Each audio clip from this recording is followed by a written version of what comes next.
একটি ভুল সিদ্ধান্ত একটি হিন্দু মেয়ের লাইফ শেষ করে দিল, তাকে ভিখারি বানিয়ে দিল। ওই একটা ভুলের জন্য তো এত বড় শাস্তি পাচ্ছে। এই ভিডিওটা পরে দেখাচ্ছি, তার আগে বোঝার চেষ্টা করি এই মোনালিসা কে। শুনেছি ইনি নাকি বিগত কুম্ভ মেলায় ফুল বিক্রি করে ভাইরাল হয়েছিল তার চোখ এবং তার সুন্দরতার জন্য। আর সেই কুম্ভ মেলায় ভাইরাল হওয়া মেয়েটি এখন একটা মুসলমান ছেলেকে বিয়ে করছে, আর এই নিয়ে ফিরে আবার সোশ্যাল মিডিয়ায় হইচই পড়ে গেছে। তাদের দাবি নাকি ওই মোনালিসার পরিবার থেকে সেফ থাকার জন্য তারা এখন কেরালায় গিয়ে একটি মন্দিরে বিবাহ করছে, তাও আবার হিন্দু মতে। একটু গভীরভাবে ভেবে দেখুন তো, একটি মেয়ের পরিবার, বাবা মা সবসময় কিন্তু মেয়ের রক্ষা কবচ হয়ে থাকে, সুরক্ষার ঢাল হয়ে থাকে, আর সেই বাবা মার ভয়ে কেরালে গিয়ে একটি মন্দিরে বিবাহ করতে হচ্ছে, তাও আবার হিন্দু মতে। এই হিন্দু মতে বিবাহ কি ওই ছেলেটির ধর্ম স্বীকৃতি দেয়? ইহুদি খ্রিস্টান ছাড়া বিশ্বের অন্য যে কোনো জাতির কোনো মেয়েকে যদি কোনো মুসলিম বিয়ে করতে চায়, তাহলে তার একমাত্র উপায় হলো তাকে আগে মুসলিমা বানাতে হবে, কালেমা পড়াতে হবে, তারপর তার জন্য বিয়ে হালাল হবে না, হালাল হবে না। ওদের ধর্ম মতে যদি ওদের ধর্মের কোনো ছেলে একটা হিন্দু মেয়েকে বিবাহ করে, আগে সেই মেয়েটিকে ধর্ম পরিবর্তন করতে হয়। তাহলে এখানে এইসব কি ঘটছে? এইগুলো কোনো প্রোপাগান্ডা নয় তো, যা হিন্দু ধর্মকে বদনাম করার প্রয়াস, যা অনেক আগেই রচিত হয়েছিল। তাই তো ইচ্ছাকৃত ওই মেয়েটিকে কুম্ভ মেলায় ফুল বিক্রি করতে বলা হয়েছিল। আদৌ মেয়েটি হিন্দু তো? না হলে যেই বিবাহকে ওই ছেলেটির ধর্মে স্বীকৃতি দেয় না, সেই মতেই তারা বিবাহ করছে কেন? আর যদি ছেলেটা হিন্দুই হয়ে যায়, আর তাই যদি হিন্দু ধর্ম মতে বিয়ে করে, তাহলে তো সেই মেয়েটাদের পরিবারের খুব একটা আপত্তি থাকে না। আর এমন কি সমস্যা হয়েছিল যে একদম তার মোনালিসার পরিবারের কাছ থেকে সেফ থাকার জন্য কেরালায় গিয়ে একটি মন্দিরে তাদের বিবাহ করতে হলো? এই সেই কেরালা, যেই কেরালা নিয়ে লাভ জিহাদের ওপর একটা মুভি তৈরি হয়েছে, কেরালা স্টোরি। এই কেরালা স্টোরি সম্পূর্ণ বাস্তব ভিত্তিক গল্প, আর সেই বাস্তব ভিত্তিক সত্য গল্পকে মিথ্যা প্রমাণ করতেই অনেক আগে থেকেই সদূর পরিকল্পনা করে এই হিন্দু মুসলিমের বিবাহের খেলা চলছে না তো? তারা এই বিবাহের মাধ্যমে সমাজে এটা মেসেজ দিতে চাইছে যে দেখুন কেরালা রাজ্য কত সেকুলার, এখানকার মুসলিমরা কখনো কাউকে জোর করে ধর্মান্তরিত করে বিবাহ করে না। অলরেডি এটা বলতে শুরু করে দিয়েছে, দেখুন। मैंने हिंदू रीति रिवाज से शादी की है। मोनालिसा हिंदू है। मैंने उसकी खुशी, जो जैसे मोनालिसा बोलेगी मैं उसी तरीके से किया, क्योंकि मैं उसकी खुशी चाहता हूँ, उससे प्यार करता हूँ। तो ऐसा कुछ नहीं है, प्यार में ऐसा कुछ नहीं होता कि कन्वर्ट करना ही जरूरी है कि मैं हिंदू बन जाऊँ या मुसलमान बन जाए, ऐसा कुछ नहीं है। सब धर्म बराबर है। তাহলে বুঝতে পারলেন তো, একদম প্রেস কনফারেন্স করে ওরা ওদের উদ্দেশ্য হাসিল করছে। তারা এই বিবাহের মাধ্যমে সমাজে এটা মেসেজ দিতে চাইছে যে দেখুন কেরালা রাজ্য কত সেকুলার, এখানকার মুসলিমরা একটা হিন্দু মেয়েকে কতটা সম্মান দেয়, দেখো তাকে কোনো ধর্ম পরিবর্তন করতেও বাধ্য করছে না, এবং তাদের ধর্ম মতেই তাকে বিয়ে করছে। দা কেরালা স্টোরিকে মিথ্যা বলে সমাজে প্রচার করার প্রয়াস হচ্ছে।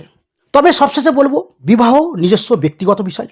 আমার জানা নেই ওই মেয়েটি সত্যি হিন্দু কিনা, যুক্তি আপনাদের কাছে উপস্থাপন করেছি। এবার আপনারাও বোঝার চেষ্টা করুন ওই মোনালিসার যে গল্পকেচ্ছা ভাইরাল হচ্ছে, ওগুলো সত্যি প্রকৃত বাস্তব না নাটক। তবে যাই হোক, প্রকৃত বাস্তব যে একটা মেয়ে যদি অন্য ধর্মে বিবাহ করে, ওই একটাই ভুল সিদ্ধান্ত তার জীবনে যে কি পরিণতি আনে, এরকম হাজারো উদাহরণের মধ্যে একটি উদাহরণ চাক্ষুষ দেখুন। আমি এতদিন হিন্দু ছিলাম, পরে ছেলে আমার রিলেশন করে বিয়ে করে প্রতিশ্রুতি দেয়, এখন আমি নব মুসলিম হয়েছি। এখন এক পর্যায়ে আমাদের 2 বছরের সংসার ছিল, সংসার জীবন আমরা অনেক ভালোই ছিলাম। পরে আজ না কাল, কাল না পশু সে পরকে লিপ্ত। সে আজকে এক মেয়ে ধরে, কালকে এক মেয়ে ধরে, এমনি করতে করতে করতে করতে একদিন একটা মেয়ের সাথে হোটেলে ধরা খায়। এটা নিয়ে আমি তারে প্রত্যুত্তর করি দেখে আমার অনেক মাইর দূর করে। আমার কোনো ভরণ পোষণ বা খাওয়া খরচ কোনো কিছু দেয় না। এখন শুনতেছি ছেলে নাকি একটা বিয়ে করছে, কিন্তু আমার নাকি আরো 4 মাস আগে ডিভোর্স দিছে, কিন্তু আমি হাতে এখনো কাগজ টাগজ পাই নাই। হিন্দু ঘরের মেয়ে? হ্যাঁ। আচ্ছা আচ্ছা, হিন্দু ঘরের মেয়ে হয়ে আপনি একটা মুসলিম ঘরের ছেলেকে বিয়ে করেছেন, তাই তো? ওই একটা ভুলের জন্য তো এত বড় শাস্তি পাচ্ছে। ভিক্ষে এখানে এই কালকে ভিক্ষে করে গেছে, ভিক্ষে করে করে খেতে হচ্ছে আমাকে, বাড়ি ভাড়া দিতে পারছি না দাদা। এই বাচ্চাটাকে খাওয়ার পয়সা জোগাড় করতে পারছি না। করেছেন? হ্যাঁ, আমি গ্রাজুয়েশন কমপ্লিট করেছি। Graduation complete? হ্যাঁ, আমার ইতিহাস অনার্স করে আপনি একটা মুসলিম ঘরের ছেলেকে বিয়ে করেছেন, কি ভালোবেসে? হ্যাঁ। আপনার স্বামী কোথায় এখন? জানি না কোথায়, সে তো অন্য মহিলাকে নিয়ে চলে গেছে। অন্য মহিলাকে বিয়ে করেছে? মানে আপনি তাকে ভালোবেসে বিয়ে করেছেন, সে আবার একটা অন্য মহিলাকে নিয়ে চলে গেছে। এই বাচ্চাটা কি হয়েছিল তখন? না, এই বাচ্চাটা হওয়ার আগে চলে বিয়ে গেছে। করে, হ্যাঁ, তাই তো? অন্য একটা বউকে বিয়ে করে চলে গেছে। তার একটা বাচ্চা আছে, সেই বাচ্চাটাকে নিয়ে গেছে। মানে ওই বউটার আগে একটা বিয়ে হয়েছিল।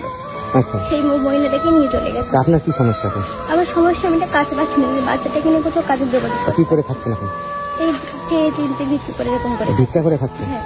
আরে এটা তো শুধু ভিখারি দেখলেন, অনেক হিন্দু বোনকে এই ভুল সিদ্ধান্তের জন্য টুকরো হয়ে ফ্রিজে লোড হতে দেখা গেছে, অনেককে নৃশংসভাবে শেষ করে দেওয়া হয়েছে।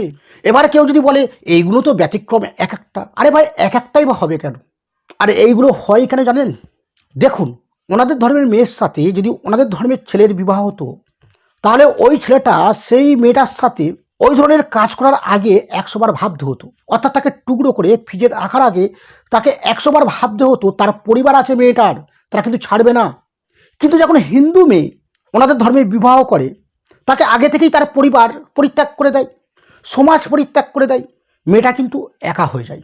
আর সেই সুযোগেই তার উপর নানানভাবে পাশবিক নির্যাতন করার সুযোগ পায় ওই অপর ধর্মের ছেলেটি বা তার পরিবার। তোমাদের দুটো খা খা গোস খা গোস খা।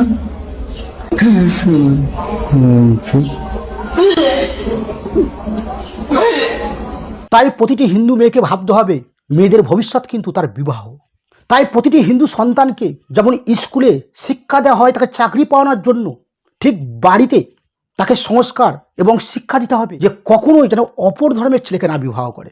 তার জন্য তাকে সোশ্যাল মিডিয়ায় যত রকমের ভিডিও আছে যে অপর ধর্মের ছেলেকে বিবাহ করার ফলে তাদের যে করুণ পরিণতি হয়েছে, সেই পরিণতির ভিডিওগুলো তাকে জোর করে তাকে দেখাতে হবে যে দেখো তুমি সনাতন ধর্মের দেবী, কিন্তু তুমি অপর ধর্মে দেড়মহৎ দিয়ে কেনা এক সম্পত্তি মাত্র, যা ইচ্ছা করলে বিক্রি করা যায় এবং তাকে নির্যাতনও করা যায়। কি কথাটা বিশ্বাস হলো না? তাহলে নিজেরাই শুনুন। ইসলাম ধর্মে নারীদের অবস্থা সব মিলে সংক্ষিপ্ত কথা, নারীর জন্ম হয় হচ্ছে কলঙ্ক, কুলক্ষণ, অমঙ্গল। নারীর কোনো আত্মা নেই। নারীর জন্ম হয়েছে সেবার জন্য। স্বামী স্ত্রীকে বিক্রি করতে পারে। স্ত্রী হচ্ছে বাড়ির সম্পদ, জিনিসের মতো।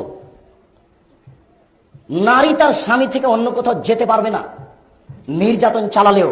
প্রত্যেকটা মানুষের জানা থাকা উচিত, ইসলামে মহিলারা স্বামীদেরকে তালাক দেওয়ার কোনো বিধান নাই। মহিলারা স্বামীর ইসলামে তালাক দিতে পারত না। কেন জানেন? কিন্না লইছি তোরে, মাগনা না, দেন মহৎ দিয়া লইছেন না, কিন্না লইছি। সনাতন ধর্মের নারী আমি, কেন অন্য ধর্মে যাব? দেবীর মতন সম্মান কি অন্য ধর্মে পাবো?